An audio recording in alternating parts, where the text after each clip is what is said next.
This is Book 2 in the IQ Trilogy, A Vile World, written and narrated by Mark Clark. The world cities have reunited. Democracy has returned to Sydney, but thanks to the genius of his serum, so too has the tyrant. Democracy gives way to dictatorship as, step by step, he reclaims his throne and ruthlessly brings about a return to the IQ system. Only one small band of people stands in his way. This gruesome tale, where Sweeny Todd meets Alfred Hitchcock, ends with a twist of Greek tragedy.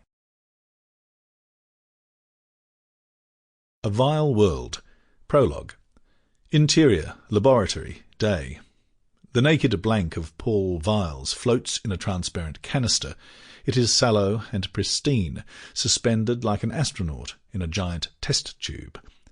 All around is the bustle of white coats, busy scientists who pay no heed to the floating object. However, 3 scientists, 2 women and 1 man, regard the ghastly presence with disquiet. They look at the blank and then to one another with obvious concern. Voiceover. Aldous Gordon. Mr. Speaker, I must protest this stupidity. Fade into. Interior. House of Representatives. Day. Aldous Gordon, a fine-featured, well-presented man in his early 50s, addresses the House.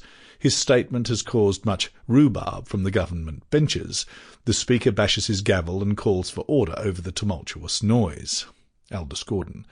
I repeat, Mr. Speaker, stupidity. Is the government so blinded by the promise of funding from pharmaceutical lobby groups that it's willing to revive such a tyrant as Paul Viles? Mr. Speaker, no amount of funding is worth such a risk. Surely the Prime Minister sees that. Again the House erupts. Peter Everingham stands and faces Gordon. He is about 60, pot-bellied and bespectacled. He quells the noise from his own benches. Mr. Speaker, the honorary member for Glebe and leader of the opposition is misguided if he believes we wish to reanimate the blank of the former President Viles for monetary gain. Why then? Oh, come, Aldous, don't play dumb with me. You know very well why. I want to hear it. I want to hear it tabled in the House. We wish to reanimate Viles, Mr. Speaker, because of the wealth of scientific data his genius can provide. He and he alone knows the secret of Memorex.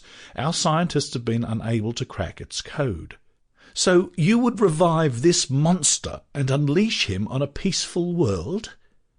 Oh, really, Mr. Gordon, do drop the histrionics. Paul Viles is one man. We can control one man. Can you? Are you certain? This one man was the scourge of the late 23rd century. We must not breathe life back into him. We have within our grasp the holy grail of eternal life, Mr. Speaker, of eternal life. Our polls show that almost 80% of our population are in favour of reanimation. This man is dangerous. Oh, for all your over-dramatisation, Aldous, you always did step back when you saw the brink. That is why you lead the opposition and I the government. With this there is loud laughter from the government benches and angry yelling from the opposition benches. Once again the Speaker bashes his gavel for calm. Order! Order! This House will come to order! The noise diminishes unevenly. Aldous. Mr. Speaker, the Prime Minister's opinion of me is irrelevant, but sanity must prevail. Everingham. We have dawdled and debated this for nearly 2 decades, Mr. Speaker. The time has come to vote. All eyes turn towards the Speaker. Speaker. Very well. Gentlemen. He nods to both sides of the House. Everingham and Gordon take up their respective seats. The sound of fingers punching buttons can be heard in the quiet that follows. The Speaker looks over his glasses at a computer screen embedded in his desk. I declare the bill carried. The House erupts on both sides, the government in jubilation, the opposition in anger. Everingham is greeted on all sides with handshakes. Gordon picks up his papers and angrily exits the House. Interior, laboratory, day. Sample complete. Ready to continue?